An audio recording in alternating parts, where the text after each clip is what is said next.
Assalamualaikum warahmatullahi wabarakatuh. Perkenalkan, nama saya Rais Raufel Malik. Saya salah satu mahasiswa di STMI Bandung, program studi manajemen dengan NPM 101207117. Pada video kali ini saya akan mewawancarai seorang pengusaha yang berasal dari Purwokerto. Beliau salah satu pengusaha yang menginspirasi saya untuk berwirausaha. Untuk itu, mari kita simak videonya.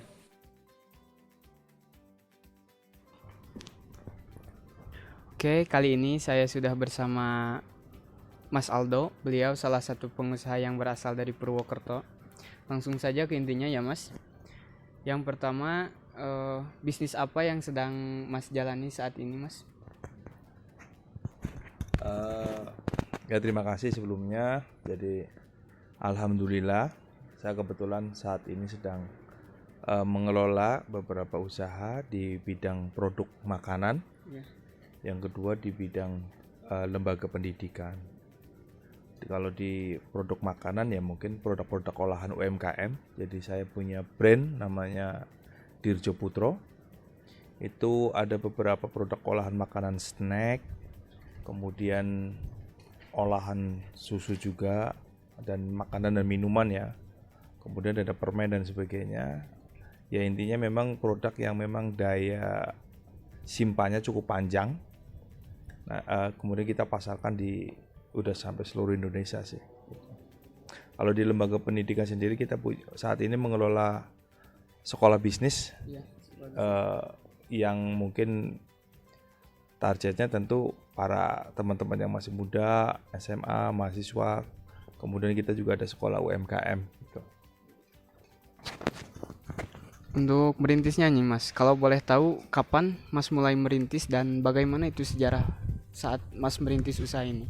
Dan kenapa Mas ini tertarik gitu dengan usaha ini, usaha di bidang tadi apa? Susu ya, susu permen. Makanan. Oh, makanan di bidang kuliner berarti ya. Kalau boleh tahu gimana sejarahnya sama kenapa Mas ini tertarik dengan usaha kuliner ini?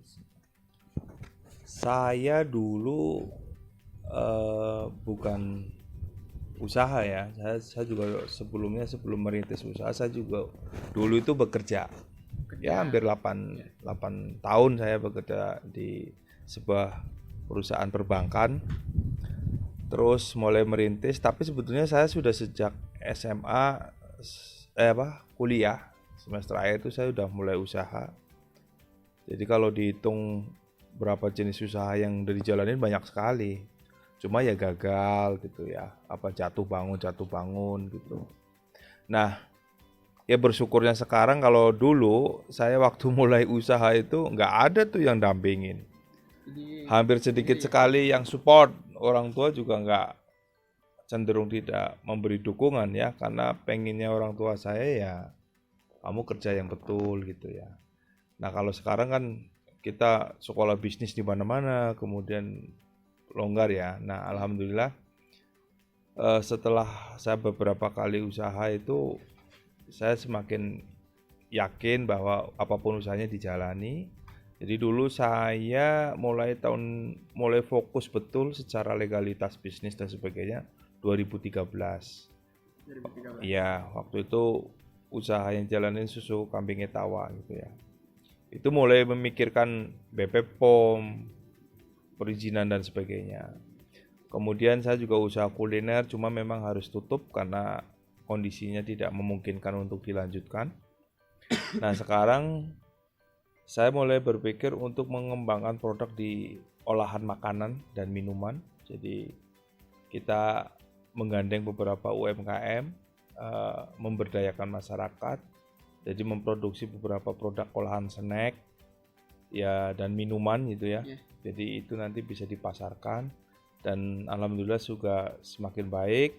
Nah, dalam proses pendampingan itu saya mulai berpikir untuk membuat sebuah lembaga pendidikan bisnis. Lahirlah sekolah bisnis gitu ya. Kemudian untuk tadi kan Mas tuh dari pengalaman jadinya jatuh bangun ya, membangun satu usaha untuk menciptakan sebuah produk yang bisa dipasarkan yang diterima oleh masyarakat. Nah, untuk produk yang sekarang masih bertahan, tadi domba etawa ya, susu domba etawa, snack sama minuman ya. Apakah produk itu sudah mempunyai brand atau merek dan sudah dilegalitas gitu? Sebetulnya kalau brand itu dulu memang sudah dibikin juga. Cuma pada saat dulu saya nggak terlalu melek untuk legalitas ya. Dari sisi legalitas perusahaan, dari sisi legalitas bisnis. Kalau sekarang sudah. Jadi hampir semua merek produk yang kita bikin itu sudah terdaftar di Haki merek. Kemudian untuk pengemasan juga kita sudah cukup modern ya. Jadi beberapa produk kemasan ada. Ini kita sedang mengembangkan banyak varian ya, artinya banyak.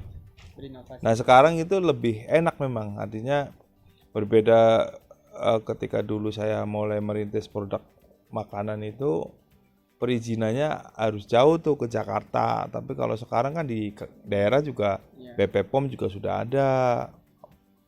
Urus perizinan juga mudah. Jadi kita sendiri salah satu ketika kita mau merilis sebuah produk ya legalitas produk harus diberesin. Nah, saat ini kita juga pengen memastikan bahwa untuk produk itu punya sertifikat halal.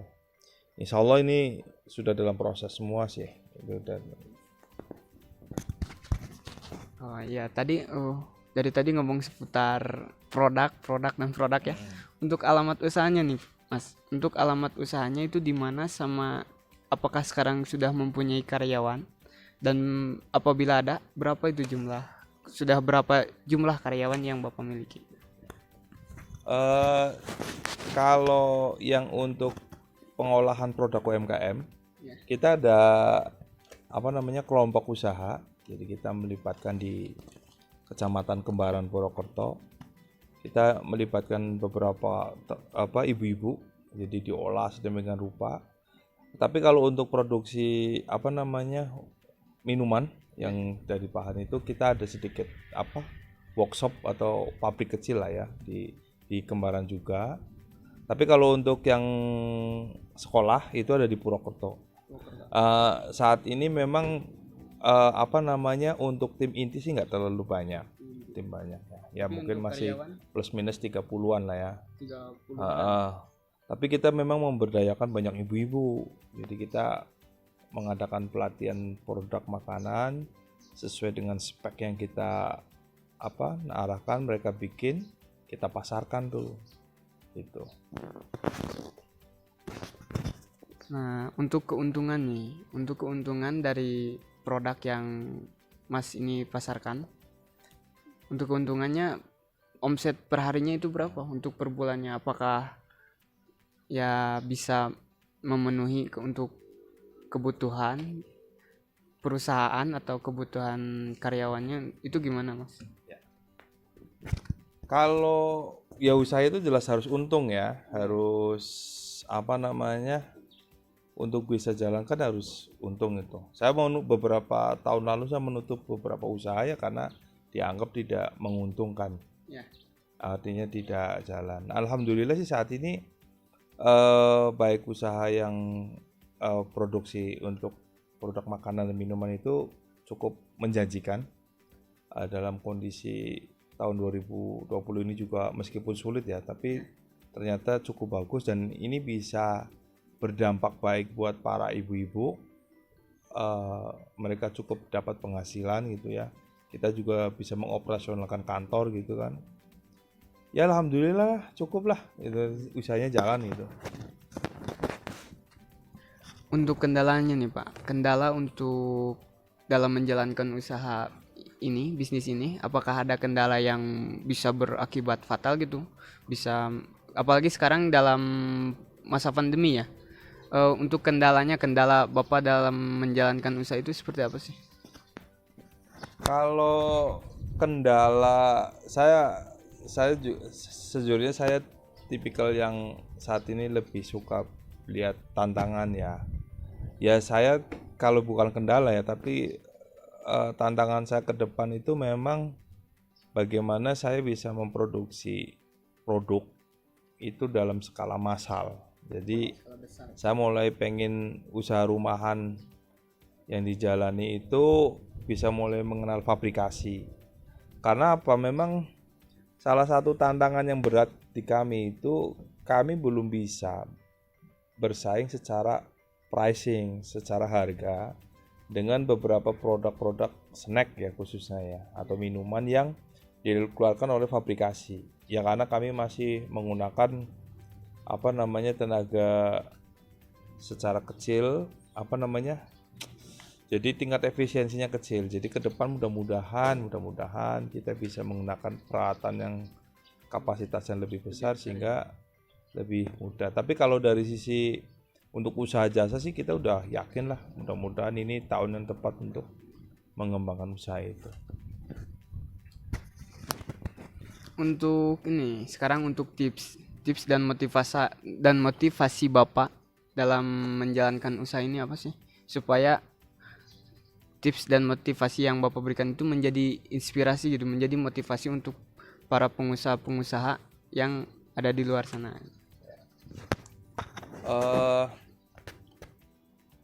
Tahun ini tahun yang paling bagus. Jadi kalau saya pernah ngutip sebuah quote tuh bagus tuh.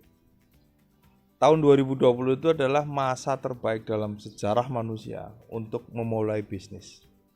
Jadi bisa jadi tahun ini tuh banyak sekali bagi teman-teman yang mungkin harus keluar dari pekerjaan, atau mungkin bagi teman-teman usaha termasuk saya yang mengalami kondisi berat di tahun 2020 ini. Tapi tahun ini adalah tahun terbaik untuk kita pokoknya terus bergerak. Salah satunya dengan apa ya, tentu berinovasi. Kita harus tahu tren marketnya seperti apa. Saya pribadi pun dari tahun ke tahun selalu mencoba memperbaiki sesuai dengan kebutuhan market. Kenapa saya dulu juga ngelola rumah makan itu ya. Sekarang brand rumah makan itu dirubah menjadi brand makanan frozen, makanan snack dan sebagainya. Karena kita melihat kebutuhan pasar sudah berubah. Sudah nggak bisa lagi kita nyuruh customer datang, kita pengen barang itu sampai di sana. Nah, intinya sih poinnya ingin saya sampaikan, sepanjang kita bergerak, kita pasti bisa survive. Itu aja sih. Jadi pokoknya kita nggak usah menyerah, pokoknya maju terus bagi yang saat ini baru akan mulai usaha, ini waktu yang paling tepat. Waktu yang paling tepat adalah sekarang. Mungkin itu ya. Oke, Mas Aldo, terima kasih atas sharingnya hari ini ya. Banyak pelajaran yang bisa saya dapatkan, tips dan motivasinya yang bisa kita terima dari cerita Bapak, dari sejarah Bapak mendirikan usaha ini. Ya, terima kasih Pak.